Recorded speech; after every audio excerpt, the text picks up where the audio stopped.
Assalamualaikum warahmatullahi wabarakatuh. Sahabat muslim rahimakumullah. Selamat datang kembali di channel Permata Islam yang membahas seputar kisah islami penuh hikmah. Bagaimana jika saya katakan, saat ini ada sesuatu yang sedang terdeteksi, bukan oleh mata manusia, tapi oleh sistem rahasia dunia.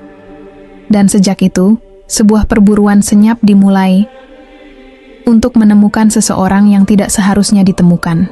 Bagaimana jika apa yang kita lihat setiap hari, kota yang tetap menyala di malam hari, lalu lintas yang bergerak tanpa henti, dan rutinitas manusia yang seolah tidak pernah berubah, sebenarnya hanyalah lapisan luar dari sebuah fase baru yang sedang dimulai secara diam-diam? Dunia saat ini terlihat normal. Tidak ada pengumuman besar, tidak ada peringatan global, tidak ada tanda-tanda kepanikan yang terlihat di layar berita atau media sosial. Semua berjalan seperti biasa, seolah-olah tidak ada yang berubah. Namun dalam beberapa waktu terakhir, muncul pola-pola kecil yang sulit dijelaskan. Hal-hal yang pada awalnya tampak sepele, tetapi jika diperhatikan lebih dalam, justru menunjukkan bahwa ada sesuatu yang tidak biasa sedang terjadi. Fenomena ini tidak muncul dalam bentuk bencana atau peristiwa besar yang mudah dikenali. Ia hadir dalam bentuk yang lebih halus, lebih sulit ditangkap, lebih dekat dengan sesuatu yang tidak kasat mata.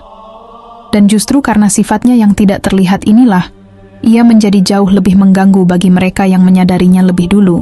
Beberapa laporan internal yang tidak pernah sampai ke publik mulai mencatat adanya anomali yang berulang.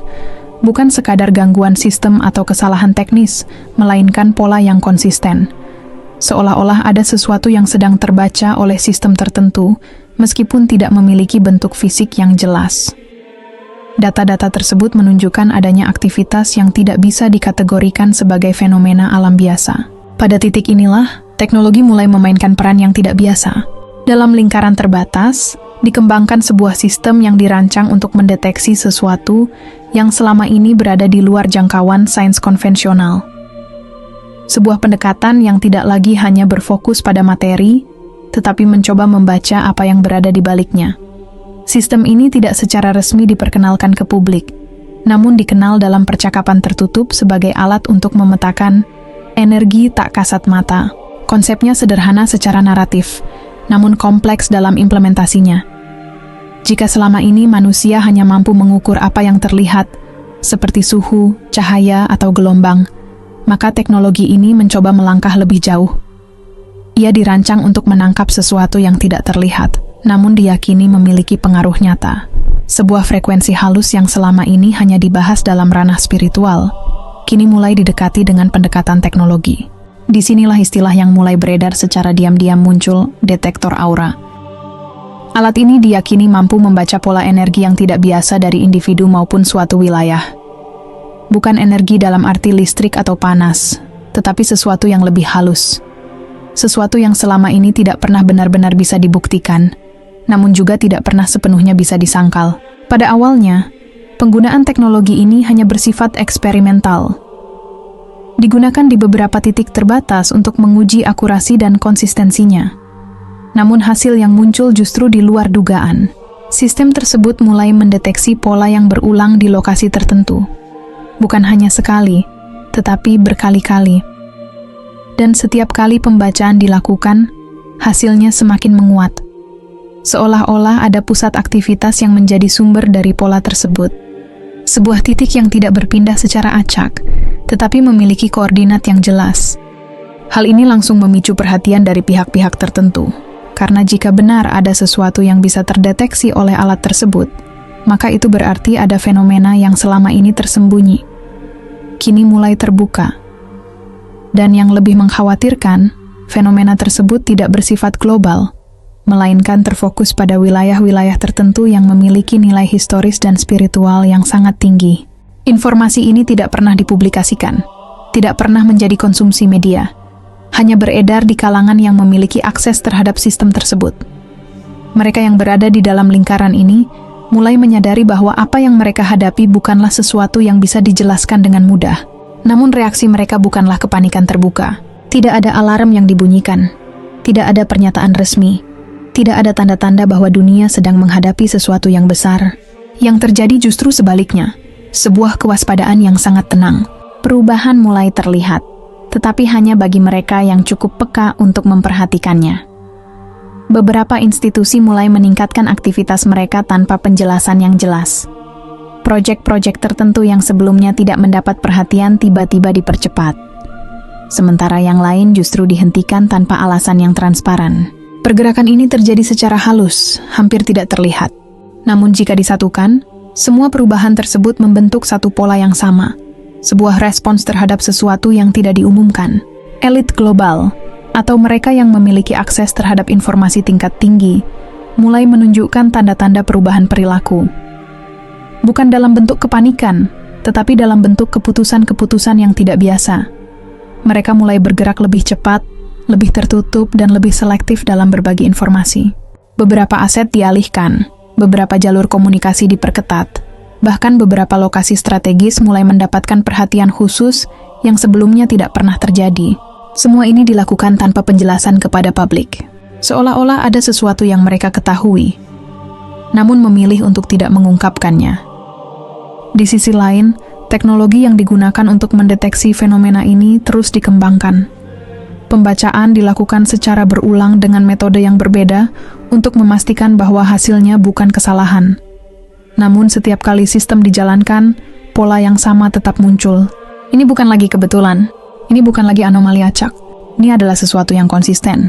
Dan yang paling mengganggu, pola tersebut menunjukkan kecenderungan yang semakin jelas. Seolah-olah ada pusat dari semua aktivitas itu. Seolah-olah ada sesuatu yang menjadi sumbernya. Pada tahap ini, diskusi internal mulai berubah arah. Jika sebelumnya fokus utama adalah memahami fenomena tersebut sebagai data, kini mulai muncul pertanyaan yang lebih dalam.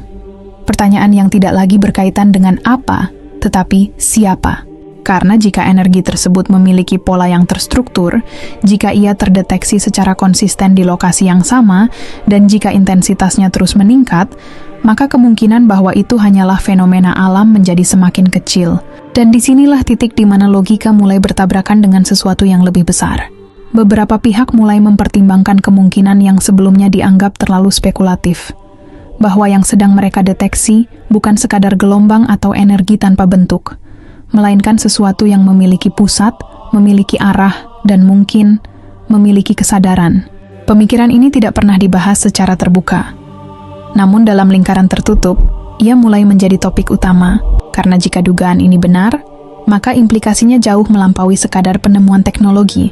Ini bukan lagi tentang alat, bukan lagi tentang sistem, melainkan tentang kemungkinan bahwa di tengah dunia yang tampak tenang ini, ada sesuatu yang mulai terdeteksi. Sesuatu yang selama ini tersembunyi, namun kini perlahan mulai terbaca. Dan dari semua data yang telah dikumpulkan, dari semua pola yang telah dianalisis, satu dugaan mulai mengarah ke titik yang sama, bahwa yang sedang terbaca bukan sekadar fenomena biasa, melainkan keberadaan sesuatu atau seseorang. Dugaan itu tidak berhenti sebagai sekadar wacana internal. Ia berkembang menjadi keputusan. Dan dari keputusan itulah, sebuah rangkaian tindakan yang jauh lebih terstruktur mulai dijalankan secara diam-diam, tanpa pernah menyentuh ruang publik. Langkah pertama yang diambil bukanlah pengumuman, melainkan pemasangan. Perangkat yang sebelumnya hanya digunakan dalam tahap uji coba kini mulai ditempatkan di berbagai titik strategis. Lokasi-lokasi ini tidak dipilih secara acak. Semuanya memiliki satu kesamaan: nilai historis, spiritual, dan posisi geografis yang dianggap sensitif terhadap pola yang sebelumnya telah terdeteksi. Pemasangan ini dilakukan tanpa jejak yang mencolok. Tidak ada pengiriman alat secara terbuka. Tidak ada proyek resmi yang diumumkan. Semua dilakukan melalui jalur-jalur yang tidak terpantau publik. Perangkat dibawa dalam bentuk yang telah dimodifikasi, disamarkan sebagai sistem komunikasi, alat survei lingkungan, bahkan perlengkapan penelitian biasa. Namun fungsi utamanya tetap sama, mendeteksi. Detektor aura kini bukan lagi sekadar konsep. Ia telah menjadi alat operasional.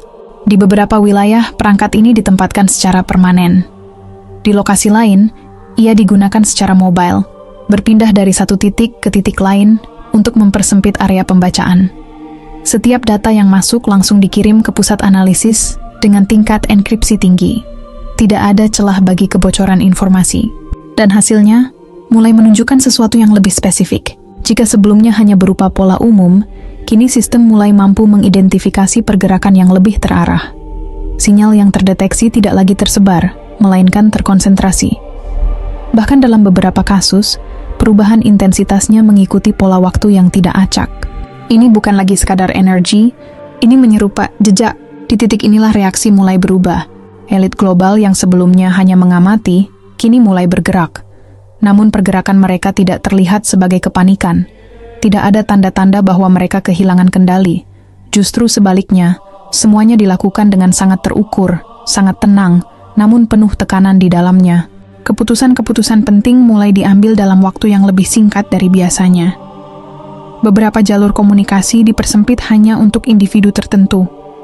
Pertemuan-pertemuan tertutup meningkat, namun tanpa agenda yang pernah dipublikasikan. Ini bukan kepanikan yang terlihat.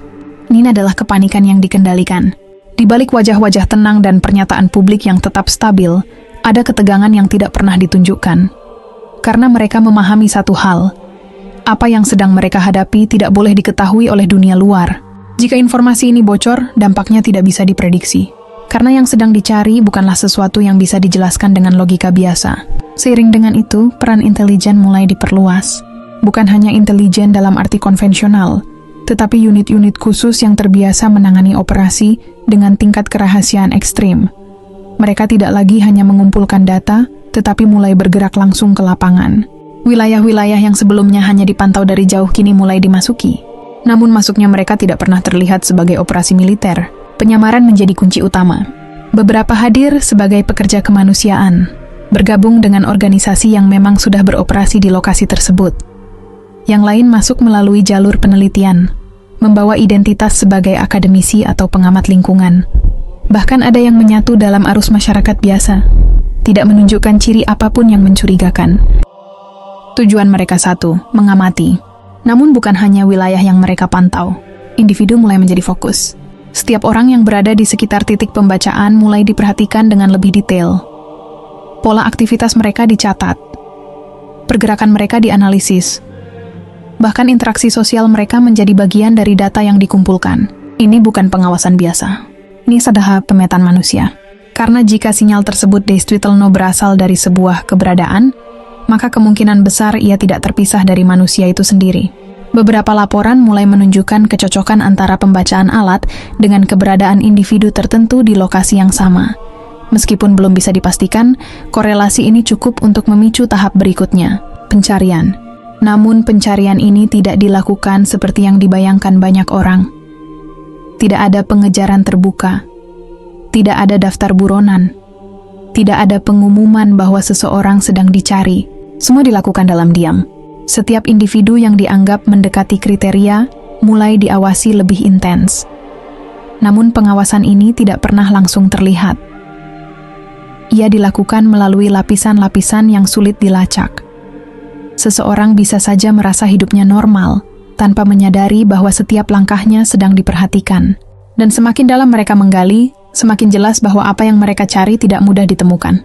Karena jika benar keberadaan itu ada, maka ia tidak akan tampil secara mencolok. Ia akan tersembunyi, menyatu dengan keramaian, tidak menunjukkan dirinya. Hal ini justru membuat operasi menjadi semakin kompleks, karena mereka tidak mencari seseorang yang menonjol.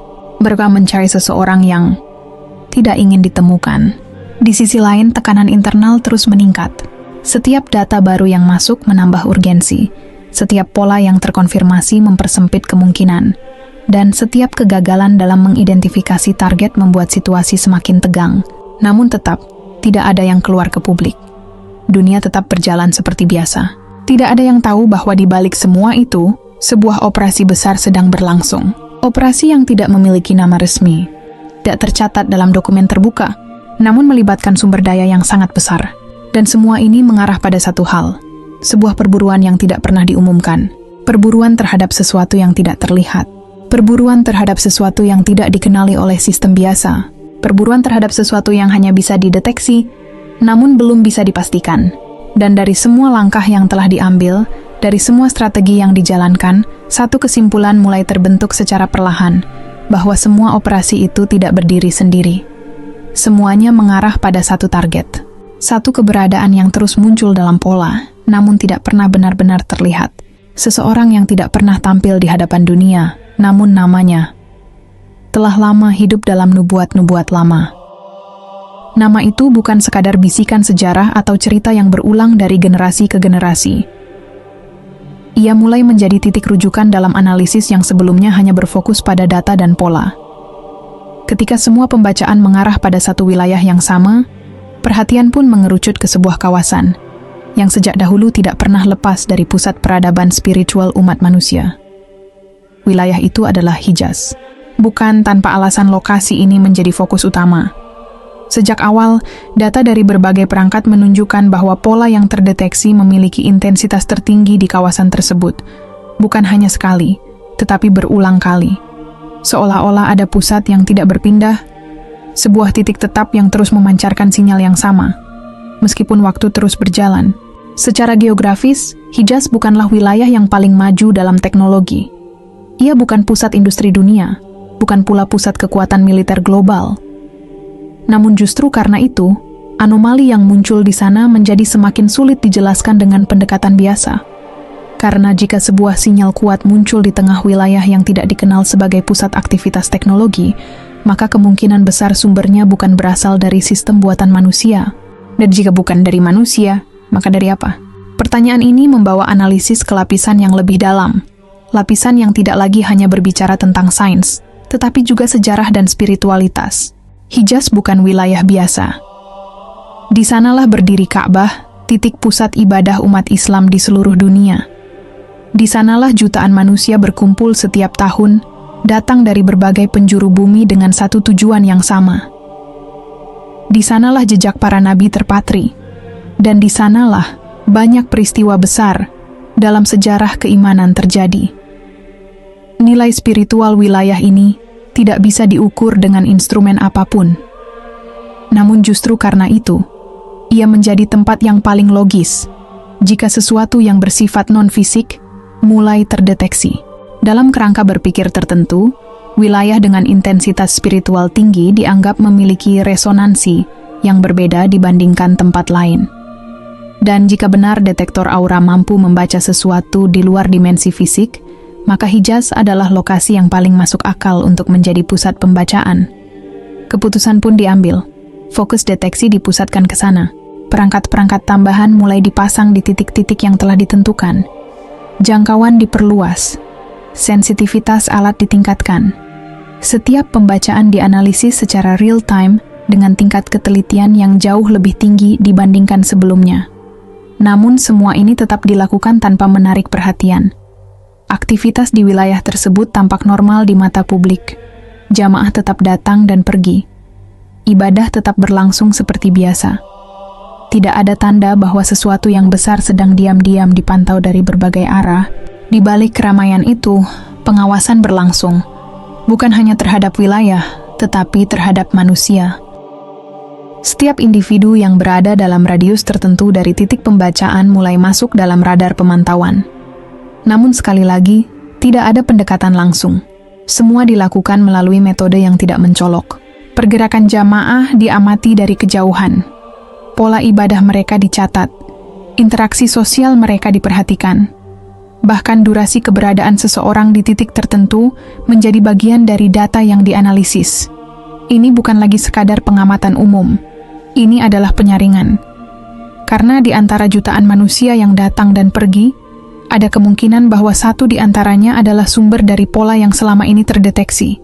Dugaan ini bukan tanpa dasar. Beberapa pembacaan menunjukkan bahwa intensitas sinyal tidak hanya terikat pada lokasi, tetapi juga bergerak mengikuti pola tertentu. Dalam beberapa kasus, perubahan terjadi seiring dengan perpindahan individu dari satu titik ke titik lain. Ini mengindikasikan sesuatu yang lebih spesifik, bahwa sumber dari sinyal tersebut mungkin tidak statis. Ia bisa berpindah. Dan jika ia berpindah, maka ia mungkin adalah manusia. Pemikiran ini mengubah seluruh pendekatan. Pencarian tidak lagi hanya berfokus pada tempat, tetapi pada sosok. Namun sosok seperti apa yang bisa menghasilkan pola yang sedemikian konsisten dan kuat? Disinilah diskusi mulai kembali ke sesuatu yang sebelumnya hanya dianggap sebagai referensi historis. hadis-hadis lama. Teks-teks yang selama ini dibaca dalam konteks keimanan, kini mulai dikaji ulang dari sudut pandang yang berbeda. Bukan untuk diperdebatkan, tetapi untuk dicocokkan, karena deskripsi yang terdapat di dalamnya memiliki kesamaan yang tidak bisa diabaikan. Seorang lelaki, berasal dari keturunan tertentu, tidak menonjol di awal kemunculannya, hidup di tengah manusia biasa, namun memiliki peran besar di masa yang telah ditentukan. Ciri-ciri ini, yang selama ini hanya menjadi bagian dari kajian eskatologi, kini mulai dipertimbangkan dalam analisis yang sebelumnya sepenuhnya berbasis data. Bukan sebagai kepastian, tetapi sebagai kemungkinan. Dan semakin banyak data yang dikumpulkan, semakin kuat korelasi yang muncul. Beberapa individu yang berada dalam radius deteksi menunjukkan pola yang berbeda dibandingkan yang lain. Bukan dalam bentuk perilaku mencolok, tetapi justru dalam kesederhanaan yang konsisten. Mereka tidak menarik perhatian, tidak menunjukkan ambisi, dan tidak memiliki ciri khas yang mudah dikenali. Namun justru itu yang membuat mereka menonjol dalam konteks pencarian ini. Karena jika seseorang memang tidak ingin ditemukan, maka ia akan hidup seperti orang biasa. Dan jika ia benar-benar bagian dari sesuatu yang lebih besar, maka kemungkinan besar ia tidak akan menyadari sepenuhnya posisinya. Ini membuat proses identifikasi menjadi semakin rumit. Tidak ada tanda pasti, tidak ada indikator tunggal. Semua harus dibaca melalui kombinasi antara data, intuisi, dan referensi yang selama ini berada di luar ranah ilmiah. Di sisi lain, aktivitas di wilayah Hijaz terus meningkat, namun tetap dalam bentuk yang tidak terlihat oleh publik. Pergerakan intelijen semakin intens. Titik-titik pengamatan bertambah. Sistem pemantauan diperluas hingga mencakup area yang sebelumnya tidak dianggap penting. Semua ini dilakukan dengan satu tujuan, mempersempit kemungkinan. Dan seiring waktu, lingkaran pencarian mulai mengecil, dari wilayah menjadi titik. Dari titik menjadi individu. Dari individu menjadi dugaan yang semakin spesifik. Bahwa yang mereka cari tidak berada di tempat tersembunyi, tidak berada di luar jangkauan manusia, melainkan berada di tengah-tengah mereka. Berjalan di antara keramaian, beribadah bersama jutaan orang lainnya, tanpa pengawalan, tanpa identitas khusus, namun membawa sesuatu yang tidak bisa dijelaskan oleh sistem manapun. Dan dari semua arah pencarian yang telah ditempuh, dari semua data yang telah dianalisis, satu kesimpulan mulai menguat secara perlahan bahwa yang sedang dicari bukanlah orang biasa, melainkan sosok yang telah lama dijanjikan. Nama itu perlahan tidak lagi diperlakukan sebagai simbol atau sekadar bagian dari teks-teks lama, melainkan mulai diposisikan sebagai kemungkinan nyata dari semua pola yang selama ini terdeteksi. Dalam lingkaran analisis tertutup, istilah yang sebelumnya hanya muncul dalam kajian keagamaan, kini mulai disebut dalam konteks yang berbeda, bukan sebagai konsep, tetapi sebagai target. Muhammad bin Abdullah, sosok yang dalam banyak riwayat dikenal sebagai Imam Mahdi. Selama berabad-abad, penyebutan nama ini selalu berada dalam ruang keyakinan, dibahas dalam ceramah, ditulis dalam kitab, dan diwariskan sebagai bagian dari harapan umat. Namun kini, dalam konteks yang tidak pernah terbayangkan sebelumnya, nama itu muncul dalam laporan-laporan yang berisi data, koordinat, dan hasil pembacaan sistem yang sangat canggih. Bukan lagi sekadar cerita, melainkan kemungkinan keberadaan. Dan jika kemungkinan itu benar, maka semua yang telah dilakukan, pemasangan detektor, pengumpulan data, penyusupan intelijen, tidak lain adalah bagian dari upaya untuk menemukan sosok tersebut sebelum momen yang telah ditentukan benar-benar terjadi. Namun disinilah letak keunikan dari pencarian ini. Karena berbeda dengan target pada umumnya, sosok yang dicari ini tidak memiliki jejak yang mudah diikuti. Ia tidak muncul dalam catatan kekuasaan, tidak dikenal sebagai tokoh besar, dan tidak menampilkan dirinya sebagai seseorang yang ingin ditemukan. Justru sebaliknya. Dalam berbagai riwayat, digambarkan bahwa beliau adalah seseorang yang tidak menginginkan jabatan, tidak mengejar kekuasaan. Bahkan dalam beberapa kisah, disebutkan bahwa ketika waktu itu semakin dekat, beliau justru berusaha menghindar. Sifat ini membuat seluruh pendekatan menjadi tidak efektif. Karena sistem apapun yang dirancang untuk menemukan seseorang, biasanya didasarkan pada aktivitas yang mencolok, pergerakan besar, komunikasi intens, atau pengaruh yang luas. Namun dalam kasus ini, semua indikator tersebut tidak ada. Yang ada justru kebalikan dari itu. Kesederhanaan, ketenangan, dan kehidupan yang menyatu dengan manusia pada umumnya. Inilah yang membuat keberadaan beliau begitu sulit dilacak. Meskipun detektor aura mampu membaca pola yang tidak biasa, ia tetap tidak bisa memberikan identitas. Ia hanya menunjukkan bahwa ada sesuatu yang berbeda, tanpa bisa menjelaskan siapa. Dan selama sosok tersebut tidak menampakkan diri, selama ia tetap berada dalam kehidupan yang biasa, maka teknologi setinggi apapun hanya akan berhenti pada dugaan. Disinilah batas antara kemampuan manusia dan ketetapan ilahi mulai terlihat. Upaya manusia, seberapapun canggihnya, tetap bergantung pada apa yang bisa diukur. Sementara sesuatu yang bersifat spiritual tidak selalu tunduk pada hukum yang sama. Ia tidak bisa dipaksa untuk muncul hanya karena alat telah siap. Ia tidak bisa dipercepat hanya karena manusia merasa telah mendekati. Karena dalam banyak keyakinan, kemunculan sosok ini bukan ditentukan oleh kesiapan manusia, melainkan oleh waktu yang telah ditetapkan. Dan waktu itu tidak bisa dinegosiasikan. Di sisi lain, tekanan dalam operasi terus meningkat. Semakin lama sosok tersebut tidak teridentifikasi, semakin besar ketidakpastian yang muncul. Setiap individu yang sempat masuk dalam daftar pemantauan pada akhirnya tidak menunjukkan kecocokan yang cukup kuat. Setiap dugaan yang sempat dianggap mendekati perlahan gugur dengan sendirinya. Seolah-olah ada sesuatu yang menjaga agar identitas itu tetap tersembunyi. Hal ini memunculkan satu pemahaman baru, bahwa mungkin memang bukan tugas manusia untuk menemukannya, melainkan hanya untuk menyaksikan ketika ia telah ditampakkan. Namun meskipun demikian, upaya tidak berhenti. Sistem tetap berjalan. Detektor tetap aktif. Intelijen tetap bergerak.